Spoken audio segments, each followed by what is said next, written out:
आप सभी को बहुत बहुत नमस्कार। आपका स्वागत है हमारे YouTube channel Shri Balaji computer education पर। आशा करते हैं कि आप लोग स्वस्थ होंगे, अच्छे होंगे। तो दोस्तों, आज हम अगली क्लास में आपको इंसर्ट टैब का अगला ग्रुप जो है टेबल है, उसके बारे में आपसे चर्चा करेंगे। उसके बारे में आपको प्रैक्टिकली समझाएंगे कि MS वर्ड पर हम जो है कि किस तरह से टेबल को क्रिएट कर सकते हैं और क्रिएट करने के बाद किस तरह से यहाँ पर डेटा एंट्री कर सकते हैं। तो अगर हम MS वर्ड पर कोई एंट्री करना चाह रहे हैं तो यहाँ पर हम कुछ कम लोगों की यानी कि कुछ हद तक ही यहाँ पर हम एंट्री कर सकते हैं। अगर आपको ज़्यादा बड़ी एंट्री करनी है तो इसके लिए MS एक्सेल का यूज़ करना होता है। अगर आप MS वर्ड पर एंट्री करना चाहते हो रो कॉलम वाइज, तो इसके लिए आपको यहाँ पर टेबल की आवश्यकता पड़ेगी। यहाँ पर तो हम टेबल को कैसे क्रिएट करें और कैसे इसमें एंट्री करें, तो ये आपको आज हम यहाँ पर समझाएंगे। तो दोस्तों, सबसे पहले हमें क्या करना है, MS वर्ड को ओपन कर लेना है, इंसर्ट पर क्लिक करना है। ये सेकंड नंबर का टैब होता है। इंसर्ट टैब का जो सेकंड ग्रुप होता है वो है टेबल ग्रुप। इसमें एक ही कमांड्स मिलती है हमें, टेबल। और यहाँ पर टेबल को हम 3 प्रकार से बना सकते हैं। तो चलिए दोस्तों, यहाँ पर हम टेबल को बनाना स्टार्ट करते हैं। तो सबसे पहले हमें क्या करना है, यहाँ पर टेबल पर क्लिक कर देना है।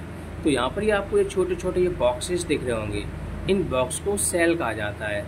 अगर हम पहले बॉक्स पे आते हैं तो यहाँ पर एक कॉलम और एक सेल का निर्माण हो जाता है, यानी कि बन जाता है।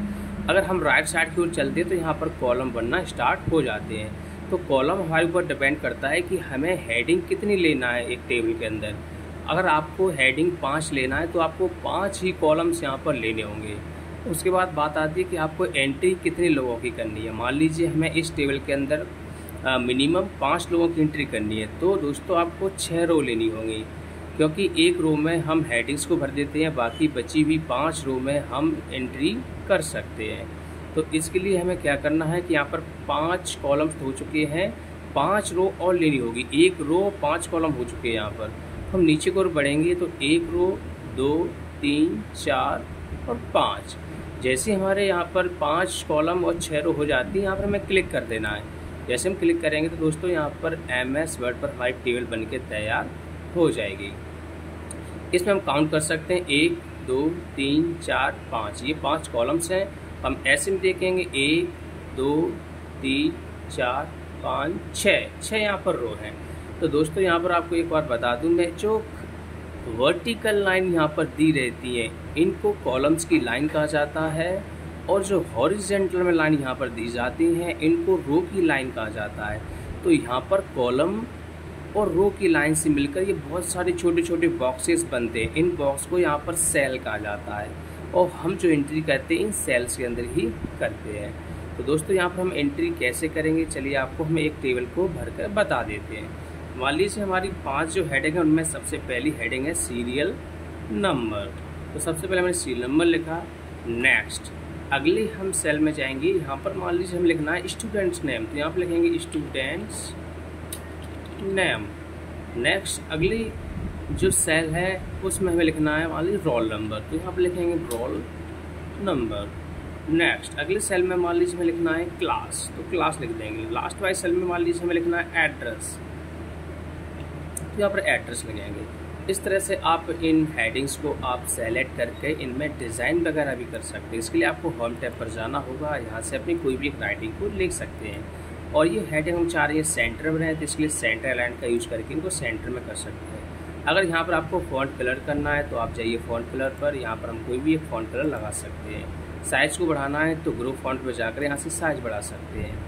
नेक्स्ट उसके बाद बैकग्राउंड में कलर लेना है तो हम टेक्स्ट हाईलाइट कलर का यूज़ नहीं करेंगे, यहाँ पर हम फिल कलर का यूज़ करेंगे, इससे पूरे सेल के अंदर कलर अच्छे से भर जाए। तो चलिए यहाँ पर हमने इस कलर को क्लिक करके यहाँ से हम इसको बैकग्राउंड कलर ले सकते हैं। अब बात आती है यहाँ पर एंट्री करना, तो यहाँ पर सीरियल नंबर में हम सबसे पहले नंबरों को भरेंगे। 1, तो यहाँ पर डाउन एरो दबाना है, फिर 2 down arrow, 3 down arrow, 4 down arrow, 5। अब यहाँ पर हमें अपने जो भी स्टूडेंट की एंट्री करनी है वो यहाँ पर हम एंट्री भर सकते हैं। चलिए, तो यहाँ पर मैंने यहाँ पर नाम लिखा नेक्स्ट।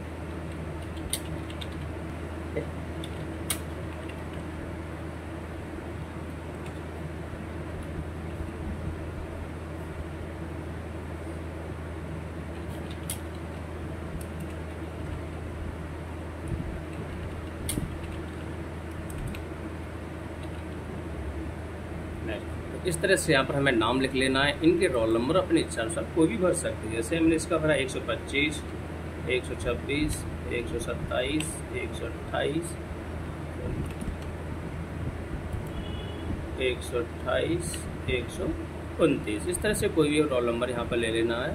यहाँ पे क्लास मान लीजिए ये क्लास 12 की स्टूडेंट है तो 12th एक का लिखना है। बाकी हमें क्या करना है, इसको सिलेक्ट करके Ctrl+C से इसको कॉपी कर लेना है। बाकी जितने भी खाली सेल्स हैं इनको सिलेक्ट कर लेना है और Ctrl+V से पेस्ट कर देना है, क्योंकि ये हम जो टेबल बना रहे हैं क्लास 12 स्टूडेंट के लोगों की बना रहे हैं यहाँ पर। और इनका एड्रेस हम जो भी लिखना चाहें वो लिख सकते हैं। जैसे आप लिखा हजीरा,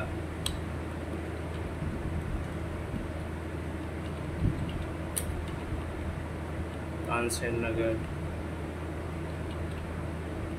सदाईपुरा, बिल्ला नगर, सुभाष नगर। तो इस तरह से यहाँ पर हम एंट्री कर सकते। तो यहाँ पर क्या है, टेबल के अंदर जो एंट्री होती है एक व्यवस्थित क्रम में होती है, यानी कि हमें अपने एंट्री को, अपने डेटा को एक व्यवस्थित क्रम में लिखने के लिए टेबल की आवश्यकता होती है। तो इस तरह से हम टेबल का निर्माण करके यहाँ पर एंट्री कर सकते हैं। अब दोस्तों इसमें आता है इस टेबल को अच्छे से एडजस्टमेंट करके इसको अच्छा शो कराना। तो इसके लिए हम यहाँ पर थोड़ी सी एडिटिंग फॉर्मेटिंग करेंगे। तो यहाँ पर हमने सबसे पहले इन सभी सेल्स को सेलेक्ट कर लेना है। हम चाह रहे हैं यहाँ पर जो डेटा लिखा हुआ वो सेंटर में दिखाई दे, तो सेंटर अलाइनमेंट पे क्लिक कर देंगे। यहाँ पर नंबर भी चाह रहे हैं सेंटर दिखाई दे, तो इसको हम सेलेक्ट करके इसको भी सेंटर में कर लेंगे। यहाँ पर जो 12 लिखा हुआ है हम ये भी चाह रहे हैं सेंटर में दिखे, तो इसको भी हम सेंटर में कर देंगे। अब यहाँ पर बात आती है कि ये सभी कॉलम्स की हाइट एक जैसी है, हाइट विड्थ इसकी सभी एक जैसी है। हम चाह रहे हैं जहाँ पर जितनी आवश्यकता है उतनी ही विड्थ रहे। तो सीरियल नंबर के लिए हमें इतने बड़े कॉलम्स की आवश्यकता नहीं है। तो दोस्तों यहाँ पर इसकी विड्थ को हम कम कैसे करेंगे, तो इस लाइन पर आएंगे तो यहाँ पर एरोज बन के आ जाएंगे, जिसका एरो लेफ्ट भी है राइट भी। हम इस लाइन को सेट करके राइट की ओर भी ले सकते हैं या लेफ्ट की ओर भी ले सकते हैं। इसको यहाँ पर क्लिक करके इसको कम कर सकते हैं। अब दोस्तों नाम के लिए हमें बड़े कॉलम की जरूरत होती है, इतना काफ़ी बड़ा है।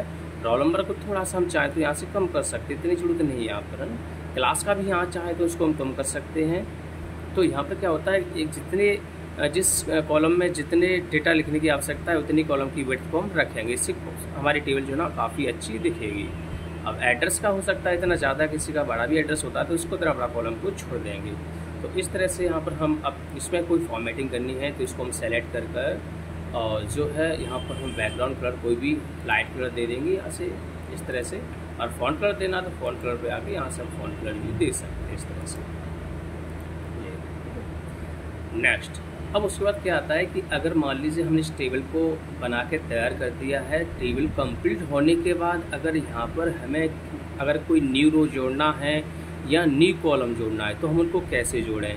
तो दोस्तों मान लीजिए यहाँ पर जब हमने एंट्री की गई थी तो उस समय हमने यहाँ पर 5 लोगों की एंट्री की थी और 5 लोगों की एंट्री यहाँ पर हो चुकी है। अगर उसके बाद हमें क्या करना है, यहाँ पर हमें एंट्री करना है 6वें स्टूडेंट की, लेकिन 6वें स्टूडेंट के लिए यहाँ पर एक भी रो खाली नहीं है जिसमें हम एंट्री कर सकें। तो दोस्तों हम आपको बताएंगे कि यहाँ पर न्यू रो को कैसे लिया जाता है। आप क्या करें कि इसके लिए आपको सबसे लास्ट वाली रो पर आना है जिसमें राहुल शर्मा का नाम लिखा हुआ है, इसकी एंट्री लिखी हुई है। आप किसी भी सेल पर क्लिक करेंगे, क्लिक करने के बाद यहाँ पर हमें राइट क्लिक करना होगा। राइट क्लिक करने के बाद यहाँ पर कुछ ऑप्शंस खुल के आएंगे। ऑप्शन में हम सबसे ऊपर की ओर जाएंगे तो यहाँ पर एक इंसर्ट लिखा हुआ आ रहा है। इंसर्ट पर पॉइंटर रखने से राइट साइड में कुछ ऑप्शन खुल के आते हैं, तो इस पट्टी पर सीधे पॉइंटर ले जाते हुए यहाँ पर आ जाना है। तो फिलहाल यहाँ पर हमें इंसर्ट रो, यानी कि हमें रो को इंसर्ट कराना है। तो इंसर्ट रो वाले नीचे 2 ऑप्शन दिए रहते हैं। ये रहता है एबव, एबव का मतलब होता है राहुल शर्मा वाले हमने रो पे क्लिक किया था उसके ऊपर आपको इंसर्ट कराना है ना। इंसर्ट रो बिलो या उसके नीचे कराना है, यानी हमें नीचे कराना है। तो इसमें हमें क्लिक कर देना है तो नीचे एक न्यू रो आ जाएगी। अब इस रो में हम न्यू स्टूडेंट की एंट्री करना चाहें तो यहाँ पर कर सकते हैं। ऐसे ही दोस्तों यहाँ पर अगर आपने कॉलम्स में हेडिंग्स जो है ना 5 ले रखी थी, अगर आप यहाँ पर स्टूडेंट्स नेम के बाद फादर नेम्स को भी एंट्री करना चाहते हैं तो इसके लिए आपको एक न्यू कॉलम की आवश्यकता होगी। तो आप यहाँ पर न्यू कॉलम कैसे लेंगे, तो यहाँ कुछ नहीं, आप यहाँ तो फादर जो स्टूडेंट नेम लिखा है इसके आगे जस्ट एक फादर्स नेम का कॉलम लेना है आपको, यानी कि एक न्यू कॉलम को इंसर्ट करना होगा। तो इसके लिए आपको यहाँ पर राइट क्लिक कर देना है और फिर से वहीं इंसर्ट पर चले जाना है। तो इस पट्टी को हम सीधे जाएंगे, यहाँ पर इंसर्ट कॉलम्स के 2 ऑप्शन मिल जाएंगे। ये कहना चाह रहा है कि insert column to the left, यानी कि आपने स्टूडेंट नेम पे क्लिक किया तो उसके लेफ्ट में आपको कॉलम चाहिए, या insert column to the right, या स्टूडेंट नेम के राइट साइड चाहिए। तो हमें राइट साइड में चाहिए तो हम इस पर क्लिक कर देंगे तो इस तरह से यहाँ पर एक न्यू कॉलम इंसर्ट हो जाएगा। तो हम यहाँ पर फादर्स नेम लिखकर उन सभी के फादर्स नेम को यहाँ पर एंट्री कर सकते हैं। तो दोस्तों इस तरह से यहाँ पर हम न्यू रो और न्यू कॉलम को इंसर्ट करा सकते हैं। अब बताते हैं यहाँ पर अगर हमें किसी कॉलम्स को, एक्स्ट्रा कॉलम्स को या एक्स्ट्रा रो को डिलीट करना है तो वो कैसे करें। मान लीजिए हमें इन कॉलम्स को अब डिलीट करना है, तो डिलीट कैसे करें कि इनको करना हो या ऑलरेडी पहले से लिखी हुई उनको करना हो, किसी भी कॉलम या रो को डिलीट कर सकते हैं। तो डिलीट करने के लिए सिंपल है कि आप यहाँ पर जिस कॉलम को डिलीट करना है उस पर पॉइंटर रखें, राइट क्लिक करें यहाँ पर और हम चले जाएँ डिलीट सेल्स पे। इस पर क्लिक करने पर ऑप्शन देगा, इसमें डिलीट इंटायर कॉलम पर क्लिक करना है क्योंकि हम कॉलम डिलीट करना चाह रहे हैं। ओके करने पर ये कॉलम डिलीट हो जाएगा। अब ऐसे ही यहाँ पर ये रो, इस रो को हमें डिलीट करना है तो इस पर पॉइंटर लेके जाएंगे, राइट क्लिक करेंगे और डिलीट सेल्स पर क्लिक करने पर ये ऑप्शन देगा, इसमें हमें डिलीट इंटायर रो पर क्लिक कर देना होगा। इस पर क्लिक करने के बाद हम जैसे ही ओके करते हैं तो यहाँ पर क्या होगा कि ये रो भी डिलीट हो जाएगी। तो दोस्तों इस प्रकार से यहाँ पर हम इस टेबल को क्रिएट कर सकते हैं। अब इसमें एक और आता है कि आप इस टेबल को मूव करना चाहते हैं तो कैसे करें। तो मूव करने के लिए इस पॉइंटर को टेबल के ऊपर रखना है और टॉप में इस लेफ्ट साइड कॉर्नर पर जाना है। तो यहाँ पर कुछ एरोज दिखना है, इसके ऊपर पॉइंटर लेके जाएंगे तो एरो बन के आ जाएंगे ब्लैक कलर में। इन एरो से क्लिक करना, इस टेबल को जहाँ भी चाहे वहाँ मूव करके लगा सकते हैं इस तरह से। और अगर इस टेबल की हाइट विड्थ को बढ़ाना है हमें तो इस बॉटम एरिया पर राइट साइड कॉलम पर जाएंगे, ये कॉर्नर पर जाएंगे तो यहाँ पर ऐसा एरो बन के आ जाएगा। इस एरो पे क्लिक कर देना है। क्लिक करने के बाद इसको हम नीचे की ओर खींचेंगे तो इस टेबल की हाइट विड्थ एक साथ बढ़ जाएगी। तो इस तरह से यहाँ पर हम कॉलम रो की हाइट विड्थ को बढ़ा सकते हैं। तो आई होप आपको ये सारी चीज़ें समझ में आई होंगी और इस तरह से आप टेबल को बनाकर एक अच्छी टेबल का निर्माण कर सकते हैं। चलिए दोस्तों, अब हम आगे आपको बताएंगे कि किस तरह से यहाँ पर आप जो है ना सेकंड जो तरीका होता है उसके माध्यम से आप टेबल को निर्माण कैसे कर सकते हैं। तो इसके लिए यहाँ पर हमें एक जगह, एक खाली पेज लेना होगा। ब्लैंक पेज पर क्लिक करेंगे तो दोस्तों हम एक ब्लैंक पेज पर आ गए हैं। और यहाँ पर दूसरा जो तरीका होता है टेबल बनाने का वो होता है कि आप इन सेल्स को ना सिलेक्ट करते हुए सीधे इंसर्ट टेबल पर जाएं और इस पर क्लिक कर दें। क्लिक करने के बाद आप यहाँ पर आपसे पूछेगा नंबर ऑफ कॉलम्स। तो मान लीजिए हमारे पास 7 हेडिंग्स है तो यहाँ पर हम 7 लिखेंगे, नंबर ऑफ कॉलम्स में 7। और यहाँ पर हमें एंट्री करनी है 10 लोगों की। तो 10 लोगों की एंट्री करनी है तो रो हमेशा हमें एक एक्स्ट्रा लेनी होती है क्योंकि एक रो में हमारी हेडिंग्स लिख जाती है। तो इस तरह से हम 7 कॉलम और 11 रो को लेकर हम जैसे ही ओके करेंगे तो यहाँ पर टेबल बनके तैयार हो जाएगी। तो इस तरह से हम इस टेबल के अंदर एंट्री कर सकते हैं। एक और तरीका होता है टेबल बनाने का, तो फिर से हमें इंसर्ट पर जाना है, टेबल पर क्लिक करना है। क्लिक करने के बाद हमें जाना है ड्रॉ टेबल पर। ड्रॉ टेबल में क्या होता है, ये जो हमारा पॉइंटर है ना ये पेन में कन्वर्ट हो जाता है, यानी कि हम ड्राइंग करके टेबल को बना सकते हैं। तो ड्रॉ टेबल पे क्लिक कर देना है तो ये पेन बन के आ गया है। आपको यहाँ पर जैसा भी टेबल का निर्माण करना है वैसा आप कर सकते हैं। जैसे भी आपको लाइन खींचनी है वैसी लाइन आप खींच सकते हैं। तो लाइन खींचने के लिए एक लाइन को क्लिक करना है और दूसरी लाइन तक टच कर देना है, उसका क्लिक को छोड़ देना है। तो इस तरह से लाइन जुड़ना स्टार्ट हो जाएंगी। आप इस तरह से टेबल का निर्माण कर सकते हैं। और यह एक ड्रॉ टेबल एक ऐसा सिस्टम होता है जिससे हम अपने मकान के नक्शे वगैरह भी हम यहाँ पर बना सकते हैं। तो इस तरह से हम ड्रॉ पेन के माध्यम से एक टेबल का निर्माण कर सकते हैं। तो आई होप आपको ये वीडियो पसंद आया होगा। अगर आपको हमारा ये वीडियो पसंद आया है तो हमारे वीडियो को लाइक करें और हमारी वीडियो को शेयर करें एंड हमारे चैनल को सब्सक्राइब करना ना भूलें। तो आप लोगों का बहुत बहुत शुक्रिया यह वीडियो देखने के लिए। नमस्कार, धन्यवाद, जय श्री राधे कृष्णा।